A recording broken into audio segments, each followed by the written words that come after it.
Dia punya clear vision of apa yang dia mau bikin gitu. Dari dulu, gue tuh kenal dia udah dari 2019. Dulu tuh cuma temenan sama dia tuh gara-gara Yeman. Dia masih di Belanda kan dulu. Ada ya ngobrolin tentang jeans. Karena dulu suka denim gitu kan.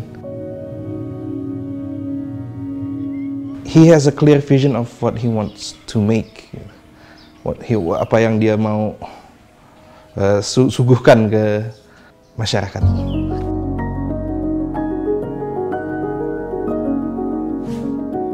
Saya lihatnya tuh beliau adalah pejuang, pantang menyerah, pekerja keras, selalu ingin belajar, kreatif, dan sebagai leader itu selalu ada untuk tim. Beliau itu sangat berpikir out of the box, jadi selalu ada ide-ide baru, ide-ide segar itu untuk tim. Ini tuh harusnya begini, kita kalau ngeliat tuh cuma ya udah ABC, tapi beliau kenapa mesti ABC? Sebenarnya kan ini bisa sesuatu yang baru yang benar-benar kita nggak pernah pikirin gitu, dan itu kita dapat banyak banget, dan yang pasti beliau itu pantang menyerah.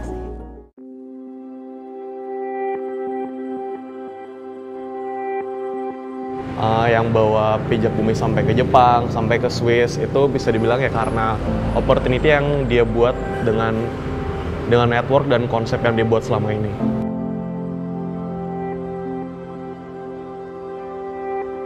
Kalau dia selalu bilang Pijak Bumi itu isinya selalu makan di piring yang sama. Dia selalu bikin perumpamaan kayak gitu, jadi in a good way kita makin deket. Dia sendiri juga awalnya sebagai seniman, not a businessman, but so far he's doing business really good dengan networking dan orang-orang, creating opportunities for us.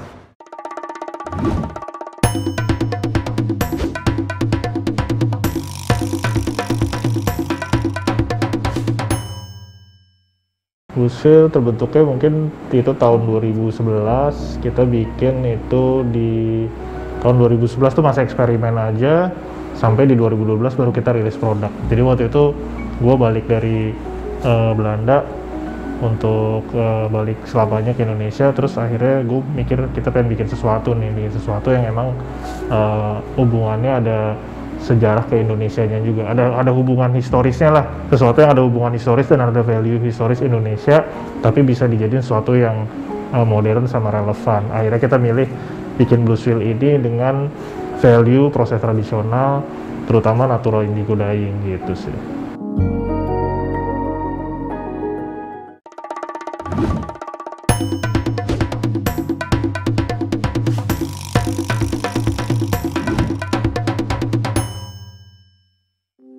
Lakon itu sebenarnya adalah sebuah ekosistem yang saya bangun dengan tujuan untuk melestarikan budaya. Jadi awalnya itu dari ketertarikan saya, bukan ketertarikan aja ya, tapi kecintaan saya terhadap batik. Terus juga ada cerita, oh ya sekarang pengrajin batik itu penghasilannya makin lama makin sedikit, makanya akhirnya mereka lebih menyarankan anak atau cucunya itu untuk jadi buruh di pabrik karena penghasilannya lebih pasti gitu. Nah, ini sangat mengkhawatirkan buat saya. Lakon ini yang kelihatan mungkin toko, tapi sebenarnya lakon bukan hanya toko. Toko ini adalah satu motor untuk menjalankan si misi budaya. Karena tanpa motor itu biar gimana pun kita tahu misi budaya seperti ini, penghasilannya mungkin nggak akan cukup untuk menghidupi dia sendiri. Saya ingin sesuatu yang lebih pasti dari itu, makanya saya dirikan Lakon Store.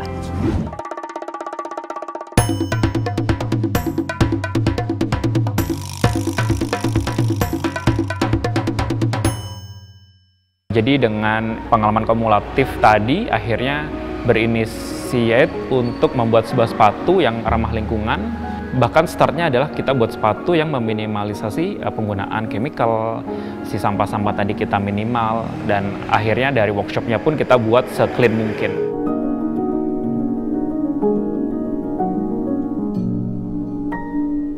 Pijak Bumi lahir dan kita terus bertumbuh dan terus belajar dari pengalaman-pengalaman itu.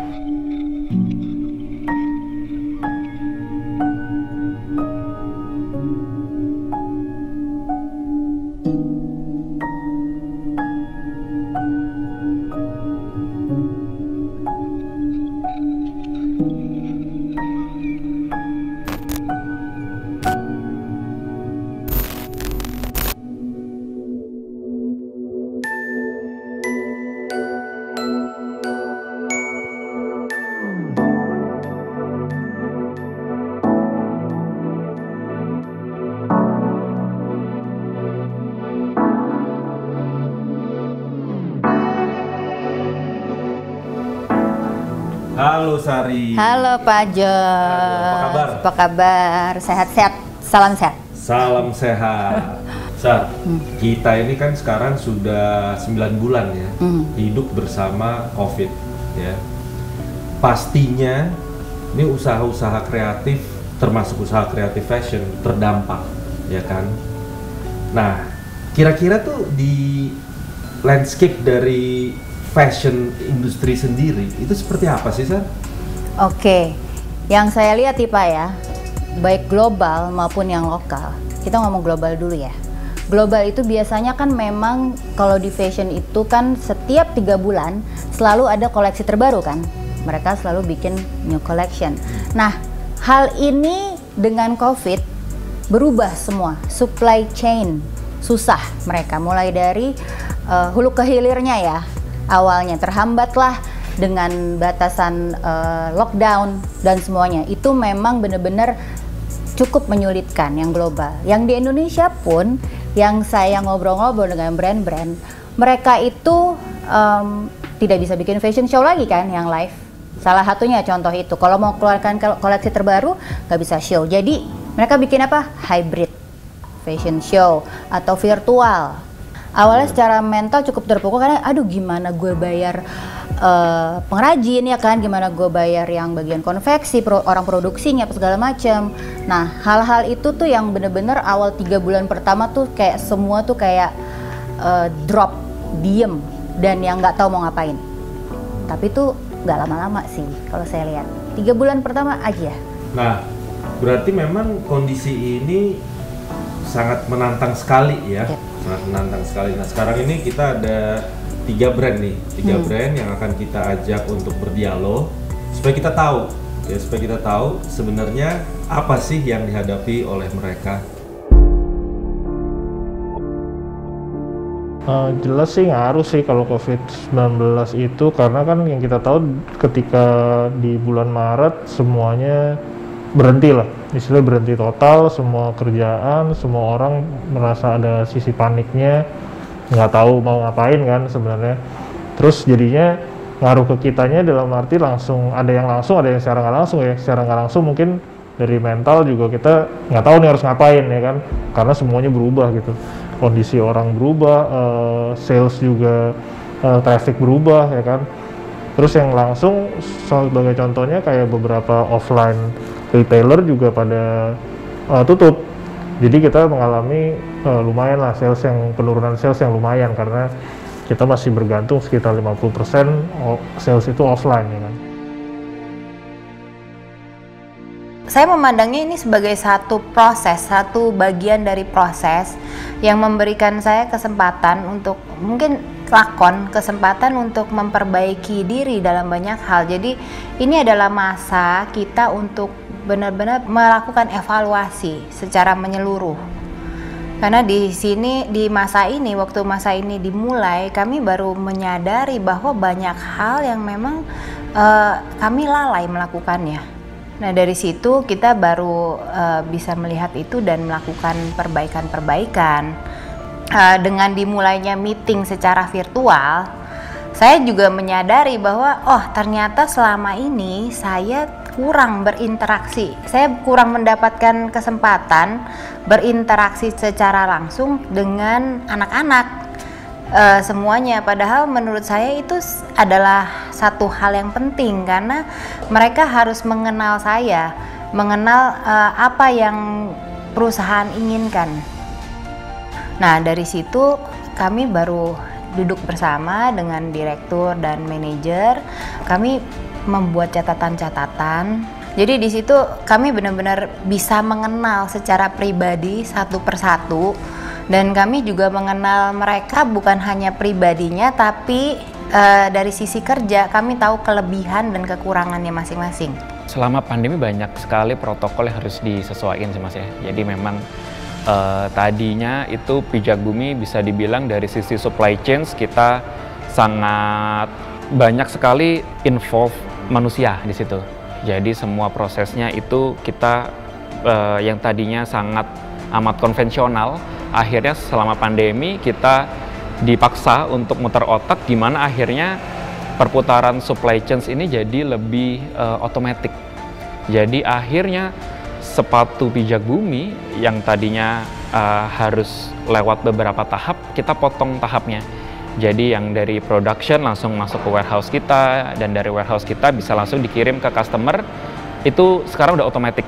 Jadi kita sebagai UKM lah ya, sebagai entrepreneur, sebagai produsen dan lain sebagainya di sini udah less kontak lah mas dengan barang-barang ini. Itu juga sebagai upaya kami untuk mengurangin penyebaran virus ya, bisa dibilang ya. Jadi semuanya udah otomatis, dan dengan teknologi pastinya kita pakai website, di mana website ini sangat integrasi dengan warehouse kita, dengan customer kita. Jadi jalurnya satu dan langsung supply chain-nya otomatis berjalan dengan bantuan teknologi. Kalau di dunia fashion, menurut Sari, challenges apa sih yang dihadapi oleh teman-teman pemilik brand dan fashion designer? Oke, saya kebetulan juga memang mengetahui untuk yang global ya Pak ya. Jadi kalau di global itu kebanyakan kayak brand dari Amerika atau dari Eropa, mereka kan ngambil material sama bikin productionnya di Cina nih, ya kan? Itu mereka semua benar-benar terhambat, nggak bisa ngapa-ngapain. Nah, begitu pula di Indonesia ini Pak, saya juga ngobrol dengan beberapa brand, kesulitan mereka adalah yaitu karena mereka harus mem-PHK beberapa karyawannya, atau karyawannya ada yang mau pulang kampung aja.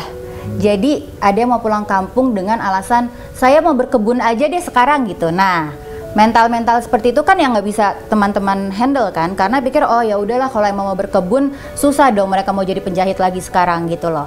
Nah, dan kalau di dunia fashion juga kan tidak seperti industri lain Pak, kan harus ada tukang jahit nih misalnya ya, bikin produksinya tukang jahit.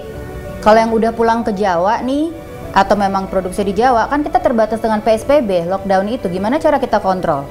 Ya kan, di Jawa itu. Atau misalnya ada tukang jahit yang mau pulang kampung, ya bisa sih kita kasih mesin untuk dibawa dia ke Jawa, cuman kan nanti kita kontrolnya gimana, susah kan? Pakai video call oke lah mungkin bisa, tapi nggak bisa kalau namanya baju itu kan kita harus lihat lining dalamnya gimana, ya kan, sesuai nggak speknya dengan apa yang kita ingin desain gitu loh. Berarti kalau fashion nggak bisa work from home ya? Iya, kecuali dapat ide bisa dari home. Iya, desainernya bisa. Desainer bisa iya, tapi gambarnya nggak bisa. Ya itu salah satu tantangan ya, pastinya yang dihadapi oleh teman-teman pemilik brand dan fashion designer ya kan. Nah, pastinya juga brand-brand yang tadi kita ajak ngobrol ini, pasti mereka punya tantangan-tantangan yang mereka hadapi.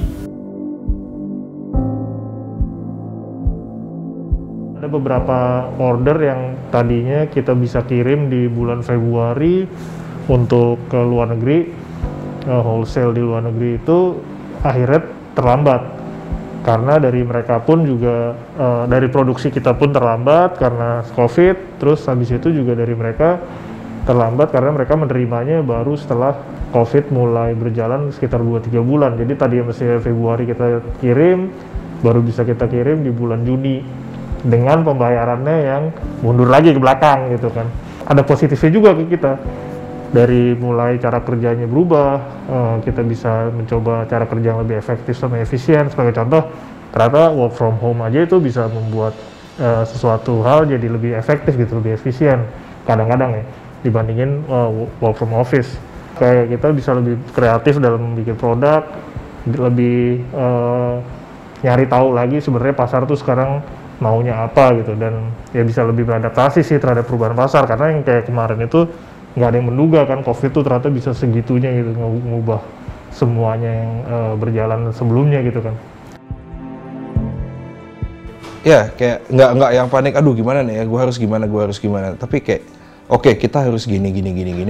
Oke, ada ini masuk, kita harus kerjain ini dan ini gitu kan. Jadi ya itu dari awal pandemi itu kita nggak ke kantor sama sekali ya, via Zoom doang segala macamnya. Pokoknya mobile deh, kerjainnya dari rumah masing-masing, ya lumayan berjalan sih. Toko tutup, terus gimana kalau nggak ada uang masuk gitu kan? Apa kita jadi stop dan bagaimana dengan karyawan-karyawan yang lain gitu kan. Tokonya kan tutup, jadi penghasilan berkurang. Ini nih kayak saya lagi makan enak-enak, terus makanan saya dijamret orang gitu.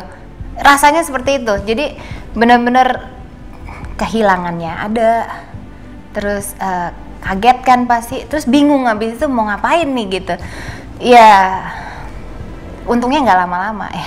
Pandemi banyak merubah business decision dan behavior dari sisi customer juga ya, dan akhirnya kita sebagai problem solver, entrepreneur adalah problem solver di sini, kita juga harus adapt. Jadi yang tadinya 2019 kami sangat gencar ekspansi bisa dibilang, jadi kita 2019 udah mulai untuk shipping ke international market, dan akhirnya di 2020 saat pandemi hit kita merubah sedikit bisnis modelnya. Yang tadinya kita mau expand, akhirnya kita expand-nya ke dalam. Jadi akhirnya dari tim core value-nya kita godok lagi, terus customer yang tadinya kita pengen go bigger, tapi kita sekarang go deeper, Mas. Jadi customer yang lama kita sapa lagi, kita tanya lagi, bahkan kita ajak mereka kolaborasi. Jadi awal-awal pandemi kita sangat rajin sampai sekarang itu bikin customer sebagai co-partnernya Pijagumi nih, bikin konten bareng, kita bahkan ada sesi discuss bareng, kita ngobrol via Zoom, dan kita minta feedback dari mereka apa yang bisa kita buat mereka. Nah, ini menarik ya. Kalau kita melihat situasi yang kita hadapi selama masa pandemi, ya, sebagai contoh kebijakan mengenai PSBB, ya, pembatasan untuk bergerak. Nah, banyak kan bisnis ya, di mereka itu berbasis dari logistik, beli bahan baku di satu tempat, menjahit di tempat yang lain, ya, kemudian retail atau outlet di tempat yang berbeda lagi, ya. Belum lagi konsumennya pun juga terbatas geraknya, ya. Ini salah satu contoh. Yang pertama pasti kesulitannya tadi yang secara langsung cash flow kita lumayan berantakan lah, apalagi di awal-awal tuh ya, karena tadinya kita berharap ada pembayaran yang lancar dari luar, ternyata nggak lancar, jadi kita harus ini kan kita menghadapi kesulitan di cash flow, lalu kita akhirnya harus tuh beradaptasi gimana caranya untuk menangani itu gitu. Nah itu pertama untuk kesulitannya. Yang kedua mungkin dari sisi proses kerja juga ya, proses kerja kita mungkin terhambat karena kadang-kadang nggak ada kejelasan juga kan sebenarnya di waktu PSBB ini apa yang boleh dilakukan sama apa yang nggak boleh dilakukan gitu kan. Produksi boleh nggak sih, sementara kalau produksi nggak boleh, ya kita gimana gitu cara menjaga cash flow-nya gitu kan. Saya lebih melihat bahwa ini bukan situasi khusus yang menyulitkan sekali gitu ya.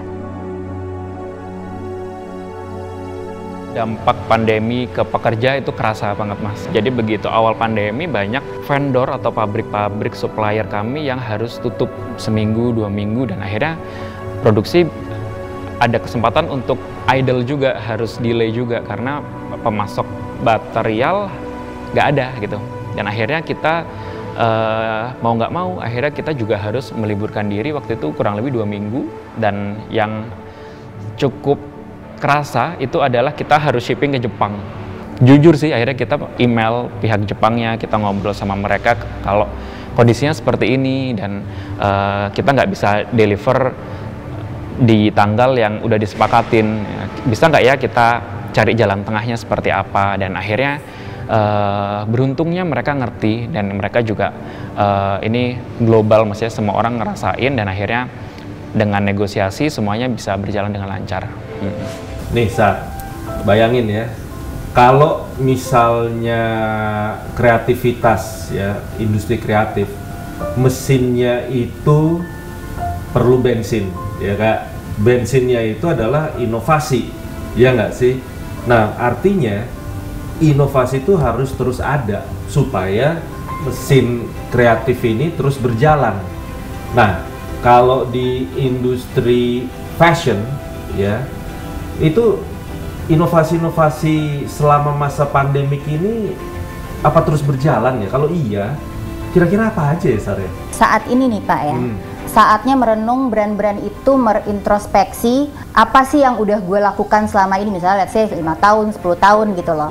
Apa sih yang perlu kita harus betulkan gitu, benahi atau kita tambahkan lagi detailnya atau gimana lah ya. Nah itu.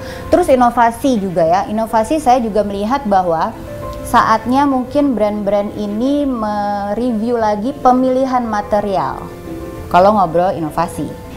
Dan ini juga harus dipikirkan sama brand, apa sih sebenarnya yang customer gue pengen gitu, yang sebenarnya mereka butuhkan tuh apa saat ini. Karena kita kebanyakan di rumah, dan kita nggak tahu loh sampai kapan kita bisa di rumah, ya kan? Mungkin tahun depan kita masih di rumah juga gitu loh, kita nggak tahu kan. Nah itu kan berarti apa, ada material-material yang memang harus dipikirkan kenyamanannya, kayak gitu-gitulah. Selama ini kita nggak peduli kan. Nah hal-hal itu sih sebenarnya yang harus kita, brand juga harus berpikir inovasi di material. Berarti masa seperti ini adalah masa yang tepat untuk pause ya. Kita berhenti sebentar. Jadi kalau ada tombol itu kita pencet nih pause, berhenti, terus kita lihat ya sebenarnya mereview gitu toh ya. Apa sih yang sudah kita lakukan dan apa yang mau kita lakukan. Nah biasanya disitulah muncul inovasi baru karena berpikir jernih. Aku penasaran juga sih inovasi apa yang mereka kembangkan selama masa pandemik.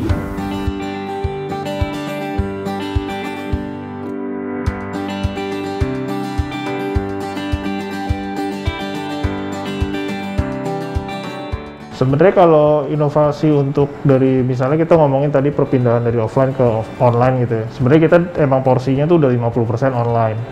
Kita ngasih 50% porsi di offline karena emang ada beberapa orang yang, ada banyak customer yang emang lebih prefer untuk belanja offline kan. Nah dengan adanya pandemi kayak gini, akhirnya kita memindahkan konten yang tadinya kita bikin secara offline jadi online sih. Kayak kita lebih banyak memanjakan customer dengan informasi yang lebih lah di online channel yang kita punya, kayak di websitenya, di sosial media kita sendiri. Pembuatan konten juga itu berubah juga.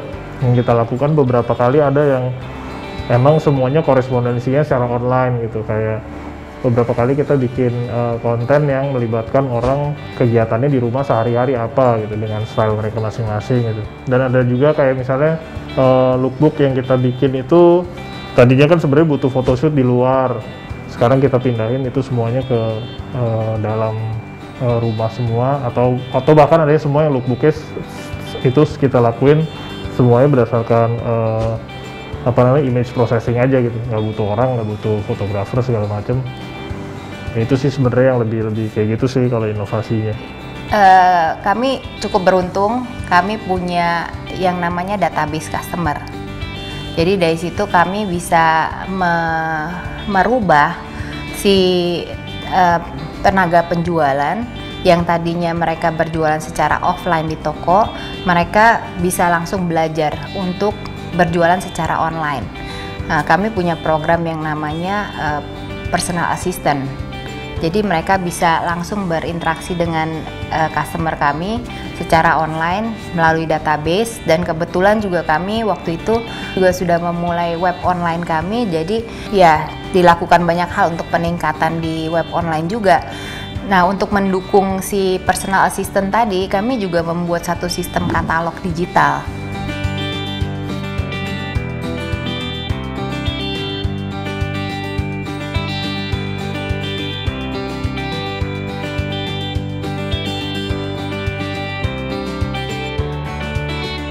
Jadi ngomongin soal kreativitas di pandemi Mas, dimana kami belajar soal behavior customer tadi ya, dimana akhirnya ada shifting behavior secara global. Satu yang paling kena dan bisa kita aplikasiin di Pijak Bumi itu adalah shifting yang tadinya customer mencari barang-barang yang murah, tanda kutip, itu udah bergeser menjadi orang nyari barang yang best gitu. Jadi orang lebih mencari sepatu bagus dibanding sepatu murah. Itu jadi saat orang krisis ternyata mereka mencari yang lebih valuable buat dia.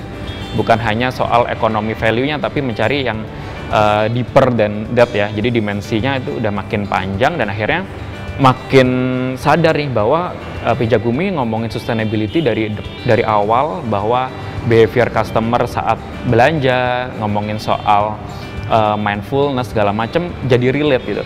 orang-orang ternyata saat pandemi hanya belanja barang-barang esensi gitu. Kesempatan Pijagumi untuk develop material-material yang lebih eco-friendly, yang lebih adaptasi dengan kondisi ini itu jadi semakin gasnya gaspol gitu ya. Jadi akhirnya kita develop beberapa material yang bisa dibilang ini jadi milestone Pijagumi, di mana satu koleksi terbaru kami itu 90% materialnya itu dari tanaman. Kita juga pengen ngebantu para UMKM, para pekerja-pekerja dan artisan lokal yang dari material bahan mentah sampai jadi sepatu. Akhirnya kita juga elaborate lagi nih. Ayo kita create bareng-bareng. Akhirnya terakhir koleksi terbaru kami yang kemarin juga kita fashion show ke Milan, Mas. Itu sepatu dari eceng gondok dan totally handmade dibuatnya oleh para ibu-ibu di Pekalongan, para bapak-bapak di Bandung, dan ini bisa dibilang jadi milestone bahwa sepatu dari tanaman bisa go internasional. Kita kan nggak tahu nih sampai kapan pandemik ini akan berjalan ya. Paling susah ya kalau situasi seperti ini adalah merencanakan. Mau merencanakan apa ya? Nih nanya nih, kalau di dunia fashion itu ada tidak sih satu pandangan atau pemikiran mengatur strategi ke depannya? Oke, selain tadi riset post, mereka juga bisnis plan-nya jadi agak berubah. Misalnya yang tadinya offline semua kan, jadi ke ganti online semua gitulah. Dan itu tadinya mereka meng-hire banyak karyawan, bisa banyak beberapa karyawan, sekarang misalnya cuma bisa 5 orang gitu, 5 orang aja mereka udah jalan. Jadi secara cost aja mereka kan sebenarnya jadi lebih nggak banyak ngeluarin uang ya kalau untuk production dan SDM-nya di internal gitu. Salah satunya itu. Memang selama pandemi ini kan kita menjadi lebih digital. Ya, saya rasa itu juga terjadi di dunia fashion ya, terutama di level ini ya, di level manajemen ya, sehingga banyak sekali kegiatan-kegiatan yang bisa disubstitute ya dengan work from home. Ya, seperti contoh nih ya, kalau kita bahas tentang fashion show aja deh ya, fashion show kan, jadi virtual, jadi hybrid. Kemarin di bulan September itu brand dari Itali bikin fashion show-nya itu luar biasa, gila, itu keren banget sih. Jadi nggak pakai model sama sekali, tapi dia pakai puppet. Dia bikinin stage, semua stage lengkap dengan si puppet-puppetnya itu lengkap dengan front row-nya. Di situ dia bikinin miniaturnya si icon fashion ini juga dengan dibajuin si brand ini. Itu sumpah itu keren banget. Dan sementara kita kan mikir pakai model, fashion show harus pakai model, ya kan? Enggak sebenarnya. Ternyata itu inovasi tuh, itu mungkin salah satu strategi yang di dunia fashion perlu libatkan ya, malah mungkin itu menjadi salah satu kebiasaan mungkin nanti ke depan. Atau lebih keren lagi, setelah fashion show dia bisa tahu berapa banyak dia harus produksi. Dia juga jadi bisa menstrategikan mana yang harus dibikin duluan, dan dibikin banyak. Mana yang bestseller, dia udah bisa tahu bestsellernya pada saat setelah show, ya seperti itu. Nah, pastinya 3 brand tadi yang kita ajak ngobrol nih, kita ajak dialog, punya dong strategi-strategi ke depan bagaimana supaya mereka terus inovasi apa yang akan mereka lakukan ya. Dan ini penting supaya kita tahu dan nanti ke depannya kita bisa membantu mereka lebih fokus.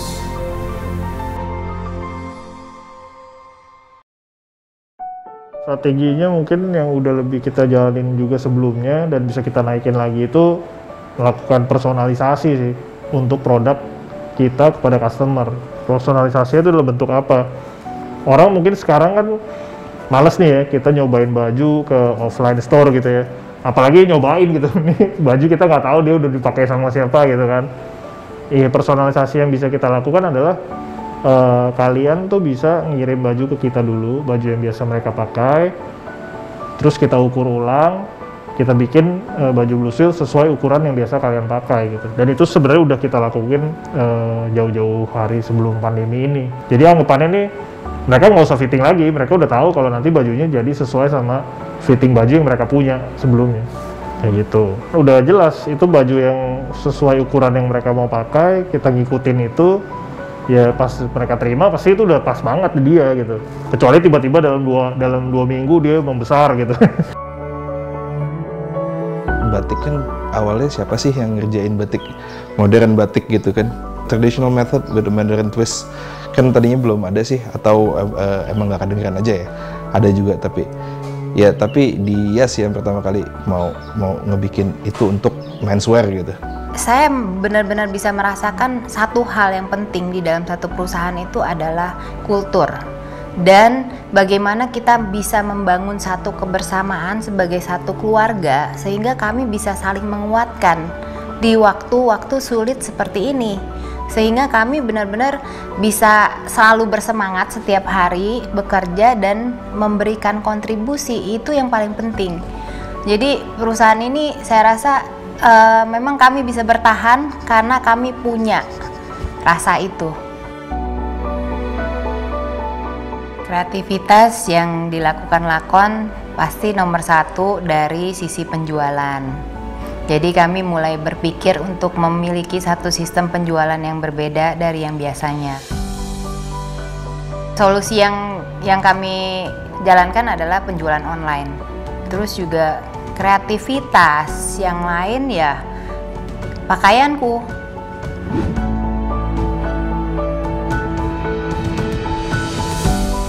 Memang waktu pandemi ini terjadi, kami sedang dalam proses untuk mewujudkan pakaianku. Tapi waktu di tengah proses terjadi pandemi, di situ saya bisa melihat bahwa ternyata banyak yang kena imbasnya.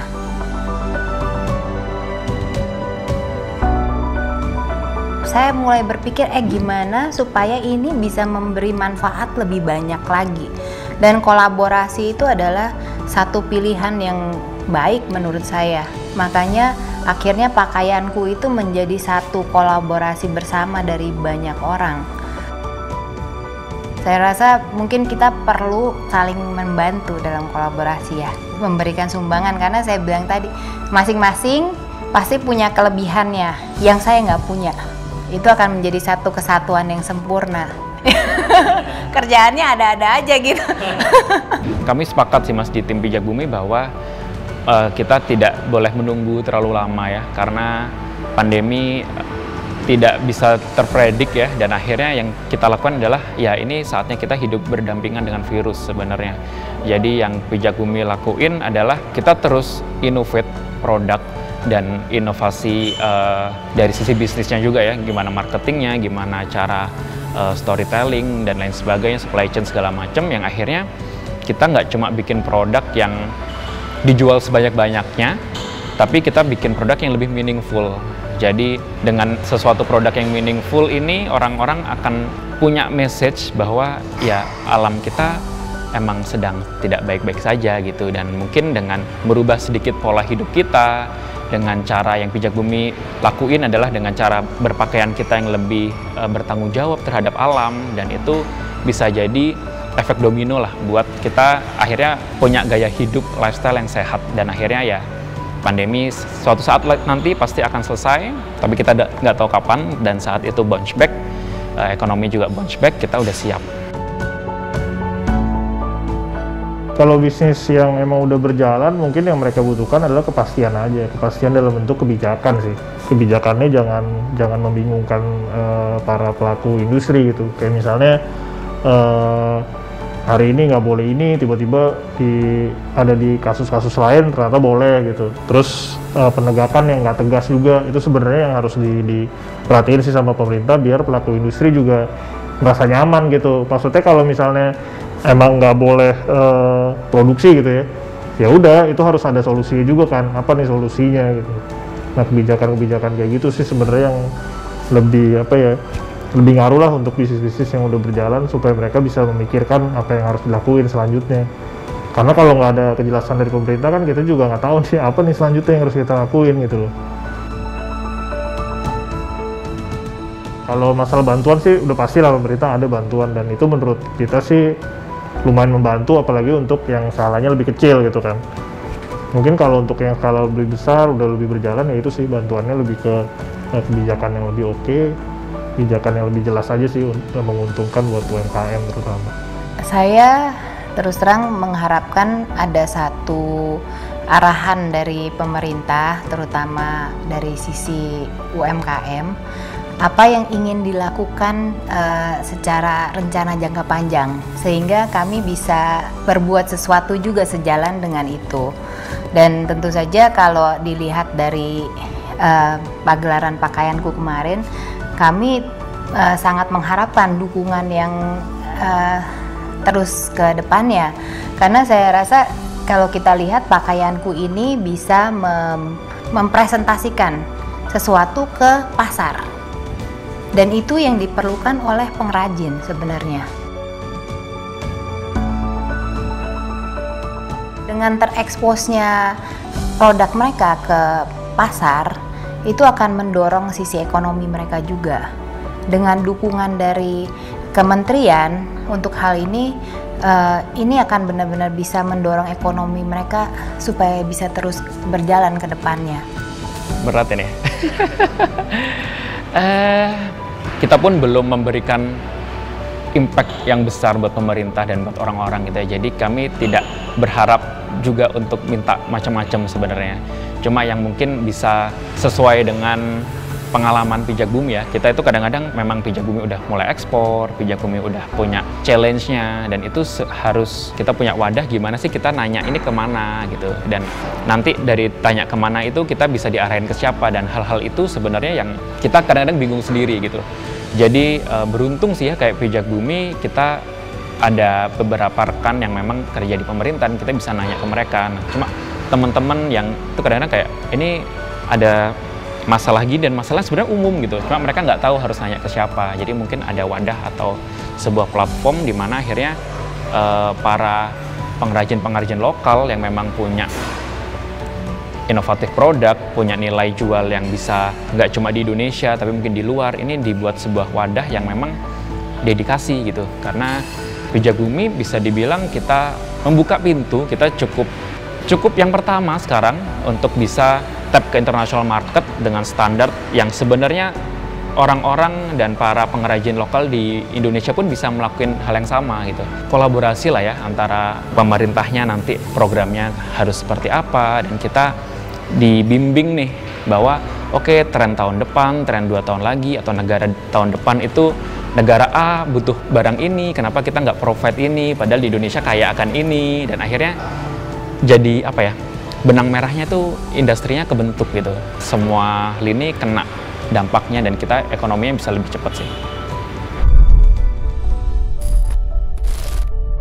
Kalau pemerintah sendiri gimana sih Pak untuk membantu brand-brand lokal ini agar tetap hidup dan tidak mati suri atau tidak mati beneran?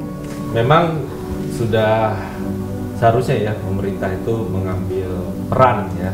Tadi kan sudah kita dengar tuh ya, bahwa satu kebijakan, ya memang harus ada kebijakan-kebijakan yang berpihak kepada para pelaku kreatif. Yang kebanyakan pelaku kreatif ini kan UMKM ya. Nah, bagaimana kebijakan-kebijakan tersebut bisa memberikan sebagai contoh insentif. Insentif seperti apa nih gitu kan? Kalau dalam konteks ini adalah bagaimana supaya mereka tetap kreatif. Nah, sebagai contoh, ada program yang memberikan bantuan insentif pemerintah. Pelaku-pelaku kreatif ini, jika mereka membutuhkan pendanaan misalnya ya, untuk mengembangkan kreativitas mereka, mengembangkan inovasi mereka, mereka tuh bisa daftar. Jadi tiap tahun itu ada program yang memberikan dana tunai ya, dana tunai untuk mengembangkan usaha mereka. Kita masih butuh sih kebijakan-kebijakan yang membantu munculnya inovasi-inovasi. Ya sebagai contoh, beberapa brand tadi kan ya, itu kan nggak cuma di Jakarta, ada yang di Bandung, ya kan. Saya rasa kan seluruh Indonesia itu ada pelaku kreatif di sektor fashion. Nah, mereka sebenarnya kan juga berhak untuk mendapatkan support untuk lebih inovatif. Karena tadi kita percaya bahwa inovasi itulah yang akan membawa mereka kepada sebuah solusi agar survive. Nah, di sini memang perlu adanya peran pemerintah, mungkin kebijakan-kebijakan baru ya, seperti misalnya kebijakan bagaimana mendorong kreativitas di daerah, semacam deployment program untuk membantu munculnya inovasi-inovasi di pelaku-pelaku kreatif, terutama fashion di daerah-daerah. Terus kemudian wadah tadi ya, ada tidak sih wadah-wadah yang bisa memberikan ruang bagi para pelaku kreatif untuk mereka bisa mengakses kepada pasarnya. Teman-teman brand mengatakan bahwa hampir semua terjadi sebuah transformasi digital. Apakah mungkin kita membuat satu dorongan ya agar mereka lebih fasih, lebih paham bagaimana bertransformasi digital ya? Harus ada program-program seperti itu. Mungkin ada kebijakan-kebijakan yang mungkin tidak dari Kemenparekraf saja, tapi dari Kemenkominfo misalnya ya, untuk memberikan insentif digital connection gitu ya, bagi pelaku kreatif di daerah-daerah. Terus kita lihat apa sih sebenarnya dibutuhkan program atau sebuah manuver ya, yang membantu para pelaku kreatif ini eksis di pasar. Nah mungkin ada satu kebijakan yang membuat kawasan khusus misalnya, produk kreatif. Mungkin drivernya fashion, orang kan suka belanja ya, satu daerah gitu misalnya. Nah ini kan butuh kebijakan kan, tapi kan inilah gunanya kita berdialog, kita mendengar masukan-masukan. Kita harus siap, pasar nanti menggeliat, kita harus eksis. Nah ini waktunya kita membenahi diri. Ya akhir kata ya, setelah kita ngobrol-ngobrol panjang lebar ini juga bareng-bareng dengan Bluesfield, dengan Pijak Bumi dan Lakon ya. Ini masukan-masukannya ini luar biasa sekali ya. Semoga dari masukan-masukan tersebut kita dari pemerintah juga ya bisa mengambil langkah yang tepat agar teman-teman semua pelaku kreatif terutama di fashion itu bisa terbantu, dan yang paling penting nih ya, agar mereka survive dan terus bisa berinovasi.